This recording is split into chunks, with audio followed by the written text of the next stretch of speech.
السلام علیکم viewers, welcome to my YouTube channel novels by Manal Mehr. Previous episode پہ جو ہے تقریباً 500 لوگوں نے وہ قسط جو ہے وہ ریڈ کی ہے، لیکن اس کے باوجود بھی سبسکرائبر جو ہے وہ تیزی سے نہیں بڑھ رہے، بہت ہی سلو بڑھ رہے ہیں۔ تو کائنڈلی سب سے گزارش ہے جو پڑھ رہا ہے چینل کو ضرور سبسکرائب کرے۔ تو آئیے پڑھتے ہیں قسط تاثیر جان سیزن 2 آف خمار جنون، تحریر منال مہر، قسط نمبر 103 پارٹ 1۔ کاشان کتنی ہی دیر وہیں بیٹھا اس کے ہاتھوں کو سہلاتا رہا، پھر اس کے نزدیک سے اٹھا، نائٹ سوٹ لیتا، واش روم کی جانب بڑھ گیا۔ واش روم سے فریش ہوتا وہ اس کے نزدیک بستر پر براجمان ہو گیا۔ نیند میں بھی آیت کے چہرے پر اضطراب سا جھلک رہا تھا۔ کاشان نے نرمی سے اس کے ماتھے کو انگلیوں سے سہلایا۔ آیت کا چہرہ کچھ پرسکون ہوا۔ کاشان کا ہاتھ اس کی کمر کے گرد لپٹتا اسے اپنے نزدیک کھینچ گیا۔ وہ اس کی شاہ رگ پر ہونٹ ٹکاتا اس کی گردن میں منہ دیے سونے کی کوشش کرنے لگا۔ اس کا ہاتھ مسلسل آیت کے بالوں کو سہلا رہا تھا۔ نیند اسے کہاں آنی تھی اتنے لمبے عرصے بعد؟ جب محبوب باہوں میں ہو تو کوئی پاگل ہی ہوگا جو سو جائے گا۔ وہ مسلسل اس کے کانوں میں میٹھی میٹھی سرگوشیاں کر رہا تھا۔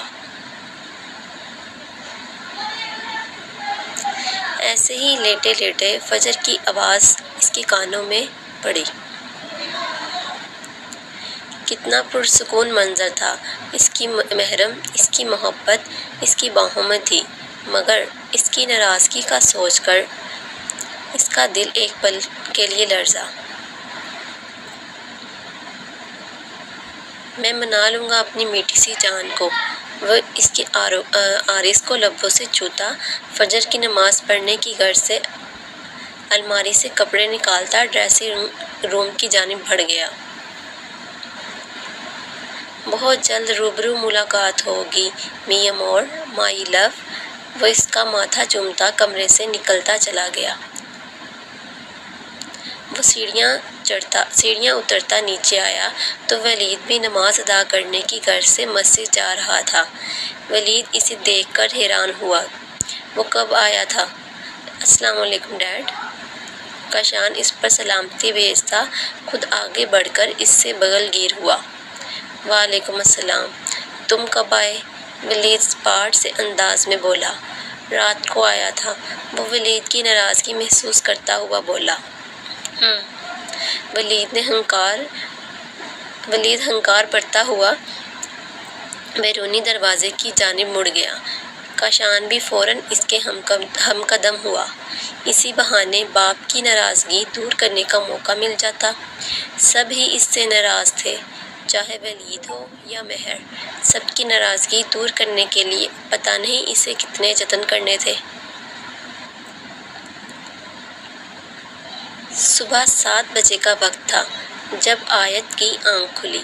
اس نے بھاری ہوتے سر کے ساتھ اپنی آنکھیں کھولی، گھڑی کی طرف دیکھا۔ 7 بجے کا وقت دیکھ کر اسے افسوس ہوا، اس کی فجر کی نماز چھوٹ گئی تھی۔ اسے معلوم تھا جب وہ نیند کی گولیاں کھاتی تھی بہت مشکل سے اٹھ پاتی تھی، اور اگر نہیں کھاتی تھی تو نیند ہی نہیں آتی تھی۔ اس سے پہلے وہ بستر سے اترتی اپنے ارد گرد عجیب سا احساس محسوس ہوا۔ کاشان کی خوشبو اس کے ارد گرد بکھری ہوئی تھی۔ آیت کی آنکھوں میں حیرانگی کا عنصر تھا۔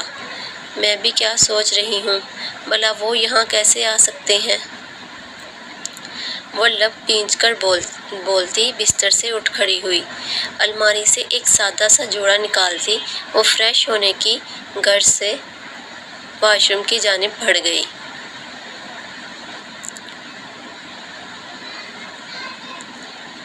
کاشان فجر کی نماز ادا کرتے کچھ دیر واک کرنے کے بعد کتنی ہی دیر مہر اور ولید کے ساتھ بیٹھا رہا۔ ولید نے تو اسے 2-4 باتیں کر لی تھیں، مگر مہر نے یہ زحمت بھی گوارا نہ کی۔ وہ اس سے سخت خفا تھی۔ اس کی وجہ سے آیت گمسم ہو کر رہ گئی تھی۔ کاشان نے خالی بستر کو دیکھ کر گہرا سانس بھرا، یعنی آمنے سامنے ہونے کا وقت آ گیا تھا۔ وہ واش روم کے بند دروازے کو دیکھ کر صوفے پر بیٹھ کر اس کا انتظار کرنے لگا، کیونکہ وہ اب خود اس سے مزید دور نہیں رہنا چاہتا تھا۔ آیت واش روم سے فریش سی دوپٹے سے نادار وجود کے ساتھ باہر آئی تھی۔ اس کا دوپٹہ بستر پر پڑا تھا۔ وہ اپنے دھیان میں چلتی جا کر ڈریسنگ ٹیبل کے آگے کھڑی ہوتی، بالوں سے تولیاں نکالتی انہیں سکھانے لگی۔ کاشان اسے دیکھ کر محبوط ہوا تھا۔ اس کی خوبصورتی کا تو وہ خود پہلے دن سے اعتراف کرتا تھا، اب تو وہ اسے ہر صورت قبول تھی۔ اس کے لمبے گھنے بال کمر پر بکھرے تھے، جس میں سے ہلکا ہلکا پانی ٹپک رہا تھا۔ کاشان کی آنکھوں میں خمار بھرا تھا۔ وہ ٹرانس کی کیفیت میں چلتا اس کے پیچھے جا کھڑا ہوا۔ آیت کی نظر آئینے کی طرف اٹھی تو وہ پھر جھپکنا بھول گئی۔ اس کے ہاتھ سے تولیہ چھوٹتا زمین پر جا گرا۔ کاشان 2 قدم چلتا اس کے نزدیک ترین ہوا۔ جب کاشان کی سانسوں کی تپش اسے اپنی گردن پر محسوس ہوئی تو وہ ہوش میں آتی بار بار پلکیں جھپک رہی تھی کہ شاید یہ اس کا خواب ہو۔ جیسے ہی وہ پلکیں جھپکے گی اور وہ غائب ہو جائے گا۔ کاشان نے مدہوش ہوتے اس کی گردن پر ہونٹ ٹکائے۔ آیت کرنٹ کھا کر پلٹی۔ اس سے 2 قدم دور ہوتی پھٹی پھٹی آنکھوں سے اسے دیکھ رہی تھی۔ اس سے پہلے کاشان دوبارہ اس کے نزدیک آتا، آیت بے ساختہ مزید 4 قدم دور ہوئی۔ آیت میری بات سنو، وہ اسے نرمی سے پچکارتا اس کے نزدیک آتا ہوا بولا، دور رہیں مجھ سے، وہیں اپنے قدم روک لیں۔ وہ انگلی اٹھا کر اسے وان کرتی ہوئی بولی۔ آنکھوں سے خود بخود اشک رواں ہوئے تھے۔ اتنے مہینوں کے بعد وہ کیا لینے آیا تھا؟ اسے دیکھ کر سارے زخم تازہ ہو گئے تھے۔ آیت میری جان، میری بات سنو، میں جانتا ہوں میری غلطی ہے، میں تم سے شرمندہ ہوں، پلیز مجھے معاف کر دو۔ وہ مزید سلسلہ کلام جوڑتا جب وہ چیختی ہوئی اسے چپ کروا گئی۔ بہت ہمت ہے آپ میں، دل کرتا ہے آپ کو دھات دوں، کتنی دیدہ دلیری سے آ کر معافی مانگ رہے ہیں۔ آیت طنزیہ انداز میں بولتی اسے داد دیتی ہوئی بولی، میں جانتا ہوں میں نے تمہارے ساتھ بہت غلط کیا، مجھے احساس ہے کہ میری نازک سی جان کو کتنی تکلیف ہوئی۔ وہ اس کے چیخنے پر بھی کاشان کی آنکھوں میں بے تحاشا نرمی لیے بولا، اس کا بس نہیں چل رہا تھا، اپنے میٹھی کے آنسو چن لے، آپ کو کچھ بھی احساس نہیں ہے، آپ کچھ نہیں سمجھ سکتے۔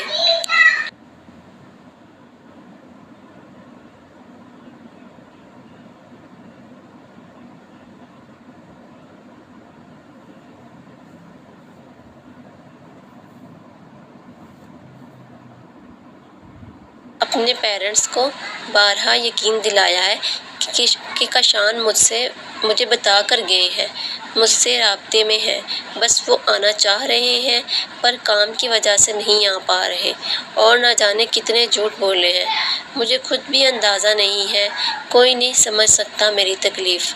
وہ روتی ہوئی ہذیانی انداز میں چلائی، آیت میں سب ٹھیک کر دوں گا، وہ بے بسی سے لب بھینچ کر بولا۔ اس کی باتیں کاشان کو جھنجھوڑ رہی تھیں، اس کا دل بے تحاشا دھڑک رہا تھا۔ اس کی بیوی اتنی تکلیف میں تھی، وہ سمجھ ہی نہ سکا۔ اس کا بس نہیں چل رہا تھا کہ وقت کے پیچھے جا کر سب ٹھیک کر دے۔ کیا ٹھیک کریں گے بولے؟ کچھ ٹھیک نہیں کر سکتے آپ۔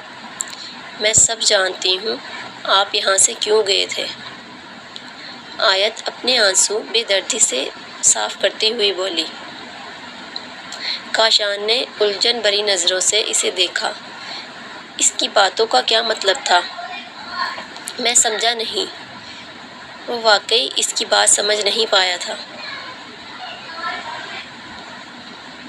آپ جس لڑکی سے محبت کرتے تھے ضرور آپ کو وہ مل گئی ہوگی۔ دوسری شادی کرنے گئے تھے اس کے ساتھ، گھومنے پھرنے، کر لی ہوگی دوسری شادی۔ آخر محبت تھی، اگر محبت مل جائے تو پھر 6 ماہ بھی کم ہوتے ہیں۔ اب بتائیے کب واپس جانے کا ارادہ ہے؟ اس کی بات پر کاشان نے بے یقینی سے اسے دیکھا۔ پچھلے 6 ماہ سے آیت کے دماغ میں ایسی ہی الٹی سیدھی سوچیں آ رہی تھیں۔ آیت، میں نے کسی سے دوسری شادی نہیں کی۔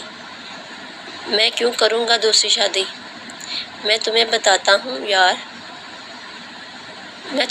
ہوں یار سب۔ وہ اس کے نزدیک آتا اس کے کندھوں پر ہاتھ رکھ گیا۔ اس بار آیت نے اس کے ہاتھ نہیں جھٹکے تھے بلکہ وہ اس کے بولنے کی منتظر تھی۔ ایک لڑکی ہماری شادی سے پہلے میرے آفس میں آئی تھی۔ اس نے چھوٹا سا پرینک کیا، مجھے بس وہ اچھی لگی تھی، میں اسے محبت سمجھ بیٹھا۔ یقین مانو وہ لڑکی میرے دل میں کہیں بھی نہیں ہے، ہر طرف میری میٹھی سی جان ہے۔ میں سچ میں تم سے بہت محبت کرتا ہوں۔ پچھلے 6 ماہ سے اس بات کا اچھے سے اندازہ ہو گیا ہے۔ تم تو کاشان دستگیر کی زندگی ہو، میری زندگی کا قیمتی سرمایہ ہو۔ یہ لفظ میٹھی کاشان کو لگتا تھا کہ بنا ہی اس کے لیے ہے۔ وہ اس کے عارض پر اپنے ہاتھ ٹکائے بہت محبت سے بول رہا تھا۔ مجھے آپ کی کسی بات کا یقین نہیں ہے۔ 6 ماہ پہلے بھی تو آپ نے کچھ ایسے ہی الفاظ بولے تھے۔ آپ شاید بھول گئے ہو مگر مجھے یاد ہے۔ آپ کو مجھ سے موقع چاہیے تھا تاکہ آپ میری زندگی میں شامل ہو سکیں۔ آپ نے تو اپنے الفاظ کی بھی لاج نہیں رکھی۔ یہ آپ کی خام خیالی ہے کہ آپ کو مجھ سے محبت ہے۔ وہاں جا کر ایک فون کال تو کرنا دور، آپ نے میری کالز کا بھی رپلائی نہیں دیا۔ ان سب میں میرا قصور کہاں ہے جو آپ مجھے سزا دیتے رہے؟ وہ اس کے ہاتھ اپنے چہرے سے ہٹاتی گہرے سانس لیتی پھر سے بولی۔ ان سب میں آپ ہی آپ ہیں، میں کہاں ہوں؟ آپ کو آیت پسند نہیں تو اسے ذلیل کر دیا، اسے شادی کی پہلی رات ٹھکرا دیا۔ آپ کو آیت پسند آنے لگی تو آپ کو ایک موقع چاہیے۔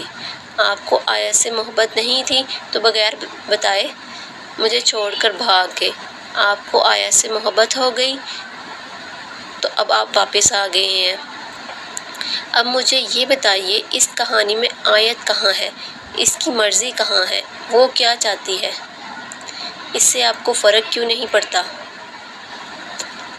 ہر جگہ صرف آپ ہی آپ ہیں، آپ کی خوشیاں، آپ کی چاہت، آپ کی مرضی، میں کہیں نہیں ہوں۔ بولتے بولتے آیت کی آواز بلند ہوتی جا رہی تھی۔ وہ صحیح کہہ رہی تھی مگر کاشان کے پاس اس کی باتوں کا جواب ہی نہیں تھا۔ اب کیوں نہیں بول رہے؟ کوئی جواب ہوگا تو آپ بولیں گے۔ مہربانی ہے آپ کی، جہاں سے آئے ہیں وہاں ہی چلے جائیں۔ اب آیت حشام لشاری کو آپ کی ضرورت نہیں ہے۔ جہاں یہ 6 ماہ اکیلے گزار لیے، آگے بھی گزار لوں گی۔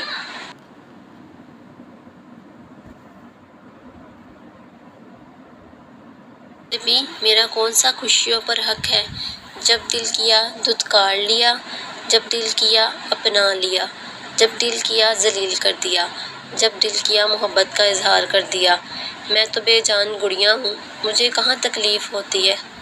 وہ رندھی آواز میں بولتی، کاشان کی جان نکال رہی تھی۔ اس نے اپنے نام کے ساتھ اپنے باپ کا نام لگایا تھا۔ کاشان لب بھیج کر رہ گیا۔ آیت، میں سچ میں تم سے بہت محبت کرتا ہوں، ایک بار ہاں تو کہو، ساری خوشیاں تمہارے قدموں میں ڈھیر کر دوں گا۔ بس ایک بار مجھے ایک موقع دے دو، تم کہو گی تو گھٹنوں کے بل جھک کر بھی تم سے معافی مانگ لوں گا۔ اس سے پہلے وہ واقعی اپنی بات پر عمل کرتا، آیت اپنی بات کہتی وہاں سے ہٹتی چلی گئی۔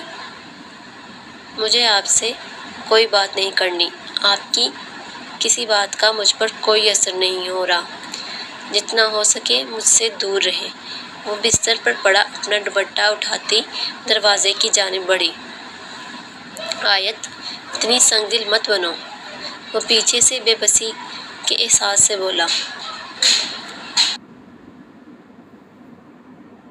آپ نے ہی پتھر بنایا ہے مجھے۔ آیت دروازہ کھول کر کمرے سے نکلتی چلی گئی۔ کاشان کی آنکھیں بے ساختہ نم ہوئی تھیں۔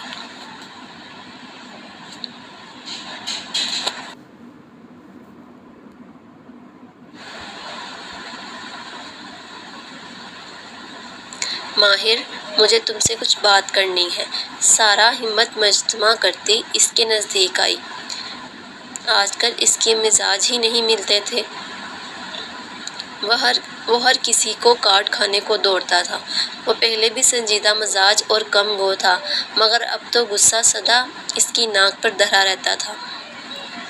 سارا نہیں جانتی تھی کہ وہ کیوں اتنا سخت گیر ہو گیا ہے، مگر ایک بات تھی کہ وہ کسی کا بھی لحاظ نہیں رکھتا تھا۔ بولو، وہ احسان جتانے والے انداز میں بولا۔ ماہر جو گھر واپسی کے لیے نکلنے لگا تھا، سارا کی آواز پر مجبوراً اسے رکنا پڑا۔ ماہر، تمہیں یاد ہوگا، آج سے 6 ماہ پہلے میں نے تمہیں اپنی محبت کی بابت آگاہ کیا تھا، یا یہ کہہ لو تمہیں پرپوز کیا تھا، مگر تم نے کوئی جواب ہی نہیں دیا۔ وہ شاید مزید سلسلہ کلام جوڑنا چاہ رہی تھی، مگر ماہر نے اسے مزید بولنے سے روک دیا۔ کیا سننا چاہتی ہو تم؟ اگر میں کوئی رسپانس نہیں دے رہا تو اس کا کیا مطلب ہے؟ تمہیں اتنی سی بات سمجھ میں نہیں آتی کہ میں تم میں رتی برابر بھی انٹرسٹڈ نہیں ہوں؟ ماہر کے ماتھے پر کئی بل پڑے۔ اسے سارا کی بات ایک آنکھ نہ بھائی۔ کیا وہ ابھی تک اس کے جواب کی منتظر تھی؟ کیا اسے نظر نہیں آ رہا تھا کہ ماہر کو اس میں رتی برابر بھی دلچسپی نہیں ہے؟ ماہر کے جواب پر سارا کے چہرے کا رنگ اڑا۔ اسے تو یہی لگا تھا کہ ماہر دیر سے ہی صحیح مگر مثبت جواب دے دے گا، مگر انکار کے بارے میں اس نے سوچا ہی نہیں تھا۔ ماہر، تمہیں جیسی لڑکی پسند ہے میں ویسی بن جاؤں گی، تمہاری پسند کے مطابق خود کو ڈھال لوں گی، مگر مجھے ایک موقع تو دو۔ سارا اب التجائی لہجے میں بولی۔ ماہر کے غصے پر بھی اسے فرق نہیں پڑ رہا تھا۔ وہ آج خالی ہاتھ نہیں لوٹنا چاہتی تھی۔ اسے ہر حال میں ماہر کا ساتھ چاہیے تھا۔ کیا بکواس کر رہا ہوں، سمجھ آ رہی ہے؟ اب نہ چاہتے ہوئے بھی ماہر کی آواز اونچی ہو گئی۔ ماہر، میری بات سنو۔ ماہر نے سخت انگلی اٹھا کر اسے وارن کیا۔ سارا کے باقی الفاظ اس کے سخت تیور دیکھ کر منہ میں ہی رہ گئے۔ کیا سنوں؟ بتاؤ مجھے، کیا سنوں؟ اس کا بس نہیں چل رہا تھا کہ وہ سارا کے 2 لگا دے، مگر وہ مٹھیاں بھینچ کر ضبط کر گیا۔ میں تمہیں پہلی اور آخری بار یہ سب بتا رہا ہوں، میرا نکاح ہو چکا ہے۔ اس کی بات پر سارا کی آنکھیں صدمے سے کھلی تھیں۔ نکاح؟ وہ بے یقینی سے بڑبڑائی۔ ہاں، تم نے صحیح سنا، میرا نکاح ہو چکا ہے، آج سے تقریباً 10 ماہ پہلے۔ مجھے یقین ہے آئندہ تم اپنی حد میں رہو گی۔ وہ اپنے الفاظ سے سارا کی جان نکال گیا۔ اس نے تو سوچا تھا کہ ماہر اس کی خوبصورتی اور ذہانت کے سامنے گھٹنے ٹیک دے گا، یہ اس نے کبھی نہیں سوچا تھا۔ تم جھوٹ بول رہے ہو، ہے نا؟ تمہارا کوئی نکاح نہیں ہوا۔ اگر نکاح ہوا ہے تو کون ہے تمہاری وائف؟ کہاں ہے وہ؟ مجھے پتا ہے تم بس مجھے ٹالنے کے لیے یہ سب بول رہے ہو، سارا نفی میں سر ہلاتی ہوئی بولی۔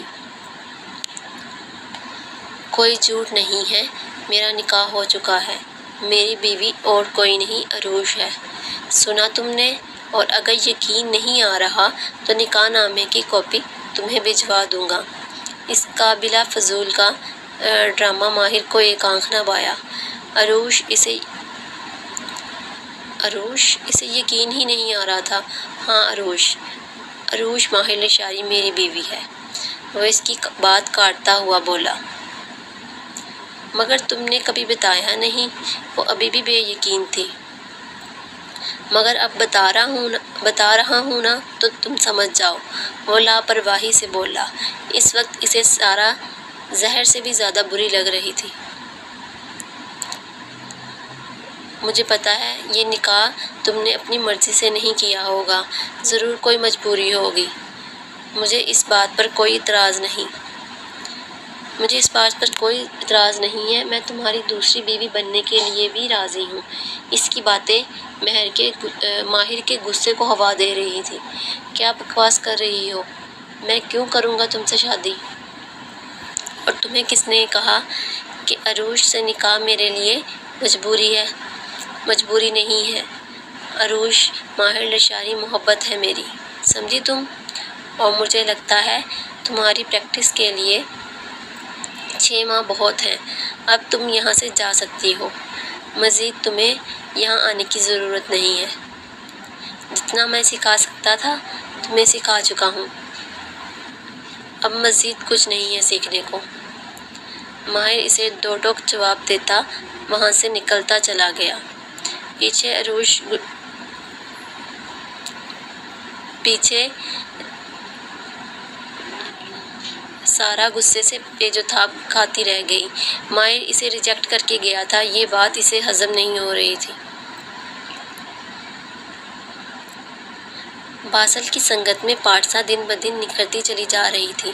وہ اس سے اتنی محبت سے چھوتا تھا کہ پارسا کو کبھی کبھی باسل کی اتنی محبت پر رشک ہونے لگتا تھا۔ وہ بیٹھی بیٹھی اس کی یادوں میں ڈوبی یوں ہی مسکراتی رہتی تھی۔ اس کے رب نے اس کے صبر کا پھل اس کی سوچ سے بڑھ کر دیا تھا۔ وہ جتنا اس رب کا شکر ادا کرتی کم تھا۔ باسل کمرے میں آیا تو اسے اکیلے بیٹھا مسکراتے دیکھ کر وہ خود بھی مسکرا کر رہ گیا۔ پارسا اپنی سوچوں میں ڈوبی تھی، اسے باسل کے آنے کا اندازہ ہی نہیں ہوا۔ مجھے یاد کر کے مسکرا رہی تھی، وہ اس کے نزدیک آتا، اس کے کان میں جھکتا سرگوشی کی صورت میں بولا۔ اس نے جان بوجھ کر اس کے کان کی لو پر لب ٹکائے تھے۔ پارسا نے چونک کر اس کی طرف دیکھا جو پولیس یونیفارم میں ملبوس، آنکھوں میں محبت کے دیپ لیے اس کے وجود کو اپنی نظروں سے مہکا رہا تھا۔ پارسا کا چہرہ پل میں کھلتا گلاب ہوتا چلا گیا۔ کوسے قزح کے رنگ اس کے چہرے پر بکھرتے اسے مزید حسین بنا رہے تھے۔ باسل نے محبت سے اس کے چہرے پر کھلتے رنگوں کو دیکھا۔ آپ کب آئے؟ وہ اپنی کیفیت پر قابو پاتی ہلکی سی آواز میں منمنائی۔ جب تم مجھے سوچ کر مسکرا رہی تھی۔ وہ اس کی گود میں سر رکھ کر لیٹ گیا۔ وہ پارسا کو خود پر جھکاتا اس کے عارض پر لب جما گیا۔ پارسا کا سانس سینے میں اٹکا۔ میں تو نہیں سوچ رہی تھی۔ وہ اٹکتی ہوئی نفی میں سر ہلا گئی۔ اس کی قربت میں وہ ہمیشہ ایسے ہی گھبراتی تھی۔ جھوٹی، وہ اس کی گود سے سر اٹھاتا اس کے روبرو بیٹھا اس کے عارض پر انگوٹھا سہلاتا ہوا بولا۔ نہیں تو؟ پارسا نے بے دردی سے لبوں کا کونا دانتوں میں دبایا۔ یہ مت کرو، میں ڈسٹرب ہو رہا ہوں، وہ اس کے لبوں کو اپنے انگوٹھے سے آزاد کرواتا ہوا بولا۔ پارسا کا چہرہ لہو چھلکانے لگا۔ وہ اس بندے کی بے باکی سے اچھے سے آگاہ تھی۔ میں بہت ایکسائٹڈ ہوں جب تم دلہن بن کر میرے لیے تیار ہوگی۔ ہائے، کتنا حسین سما ہوگا۔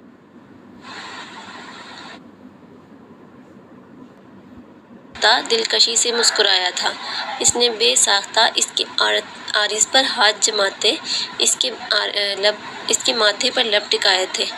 حجاب اور حازم کی رخصتی کے ساتھ ساتھ ان دونوں کی بھی شادی کا پلان تھا۔ ان کا صرف نکاح ہوا تھا، وہ بھی کسی کی بھی موجودگی کے بغیر۔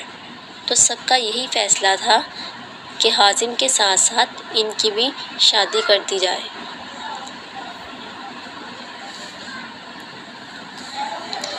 پارسا شرمیلی سی مسکراہٹ لبوں پر سجاتی نظریں جھکا گئی۔